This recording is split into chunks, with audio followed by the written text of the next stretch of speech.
পরিচয় আছে, আমি দলিত সম্প্রদায়ের প্রতিনিধি। আমি এসসি কমিউনিটিতে বিলং করি, আমি এসসিদের প্রতিনিধি।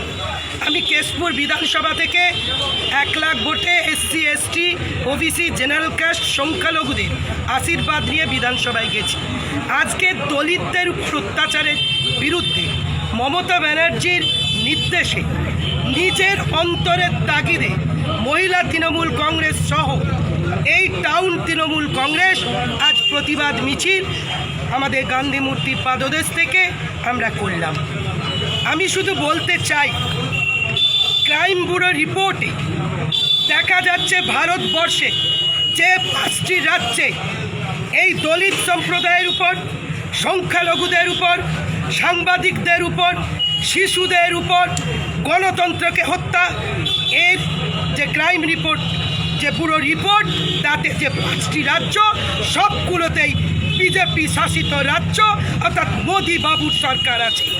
আমার নেত্রী মমতা ব্যানার্জি তিনি যখন বাংলার মামাটি মানুষের আশীর্বাদ নিয়ে এই তফসিলভুক্ত জাতি সম্প্রদায়ের মানুষের জন্য, এসটি কমিউনিটির জন্য, ব্যাকওয়ার্ড ক্লাসের জন্য, নারী সমাজের জন্য একের পর এক উন্নয়ন করছে, তাদের অর্থনৈতিক যখন পায়ের উপর মাটি তৈরি করে দিচ্ছেন, যাদের স্বাধীনতা দিচ্ছেন, গণতন্ত্র দিচ্ছেন, 50% রিজার্ভেশন দিচ্ছে, আর তখন যোগীর রাজ্যে মোদিবাবুর আচ্ছা দিনের যারা স্বপ্ন দেখিয়েছিল সেই মোদিবাবুর রাজ্যে গুজরাটে আপনারা দেখেছেন দলিতরা দলের পর দল, তারা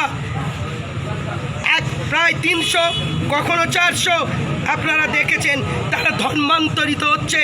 কারণ দলিতদের উপর যে অত্যাচার, নারীদের যে উপর অত্যাচার, তার বিরুদ্ধে আমাদের এই মিছিল। মোদিবাবু না নারীদের নিরাপত্তা দিতে পেরেছেন, না সংখ্যালঘুদের নিরাপত্তা দিতে পেরেছে।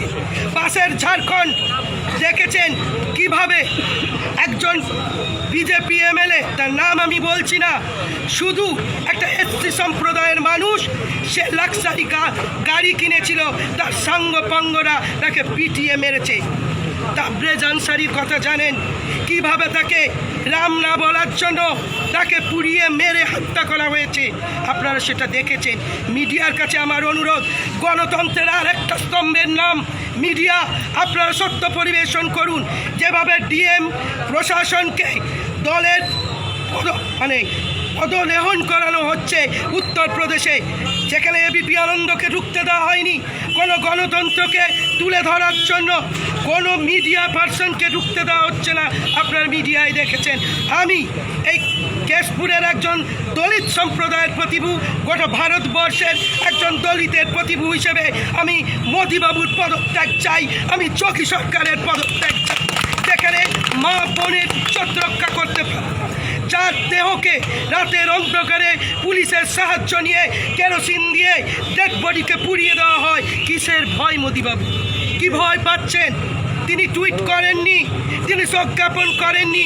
আর যোগীবাবু কালকে একটি মিডিয়ায় দেখলাম, তিনি বলেছেন উত্তরপ্রদেশের মা বোনেদের উপর অত্যাচার সহ্য করব না। আর সহ্য যদি না করবি তাহলে সত্যকে তুলে ধরছিস না কেন? যদি আমাদের তৃণমূলের কাকলি ঘোষ দস্তিদার, ডেরেক ওব্রায়েন, মমতাদির প্রতিমাদির মতো লোকেরা যদি সেখানে যায়, যদি সত্যকে জানতে চায়, তাহলে ভয় কিসের ভয়? হাজার হাজার পুলিশ দিয়ে ঘিরে দেওয়া হয়েছে ওই গ্রামকে, কেন যেতে দেওয়া হচ্ছে না? আমি আপনাদের মধ্য দিয়ে সমস্ত ভারতবর্ষের এসটি এসসি ওবিসি যারা দলিত, তারা জাগ্রত হন, নিজের বিবেককে প্রশ্ন করুন। এদের দ্বারা আমরা সত্যিকারের ভারতবর্ষে বেঁচে থাকতে পারবো তো? আমাদের বেঁচে থাকার অধিকার এই মোদী সরকারের সময় প্রশ্নের সামনে দাঁড়িয়েছে।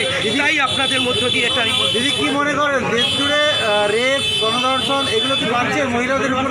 আপনারা দেখেছেন উত্তরপ্রদেশে, মধ্যপ্রদেশে আপনার সহ 5টা বিধানসভায় অনেক অনেক বেশি করে এটা ক্রাইম রিপোর্টে আপনারা দেখতে পাচ্ছেন, আপনারাই আলোচনা করছেন বিভিন্ন সময়, দেখতে পাচ্ছেন সেটা তুলে ধরা হয়েছে।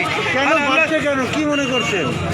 কারণ যে যোগীবাবুরা হিন্দুত্বের কথা বলছে, আপনারা শুনেছিলেন কিছুদিন আগে মেয়েদের নারী স্বাধীনতা নিয়ে ওরা নারী স্বাধীনতা নিয়ে ওরা অনেক পিছনে, কারণ মেয়েদের স্বাধীনতা দিতে চায় না। অর্থনৈতিকভাবে স্বাবলম্বী হোক তারা চায় না। তাদের বিভিন্ন বক্তব্যে বিজেপির এমএলএ যুক্ত থাকে ধর্ষণ কেসে, আপনারা সেটা লক্ষ্য করেছেন। আর আমার বাংলা, আপনারা কামদলির কথা বলেন, আপনার প্রাক্সিডের কথা বলেন, আপনারা যে খ্রিস্টান মহিলার উপর অত্যাচারের কথা বলেন, সবগুলো ছিল বাংলাদেশি হচ্ছে অ্যান্টি সোশ্যাল। প্রত্যেকে অ্যারেস্ট হয়েছে, বাংলাদেশের অ্যান্টি সোশ্যাল অ্যারেস্ট হয়েছে, বিচার হয়েছে, ফাস্ট ট্র্যাক কোর্ট করে মমতা ব্যানার্জি আইনের সাহায্যে তিনি তাদেরকে শাস্তি প্রদান করেছেন। এটাই বাংলা, এটাই মমতা ব্যানার্জি বাংলা। মোদী সরকারকে শিখে যেতে বলবো, যোগী সরকারকে শিখে যেতে বলবো মমতা ব্যানার্জি কি পারে। ডান।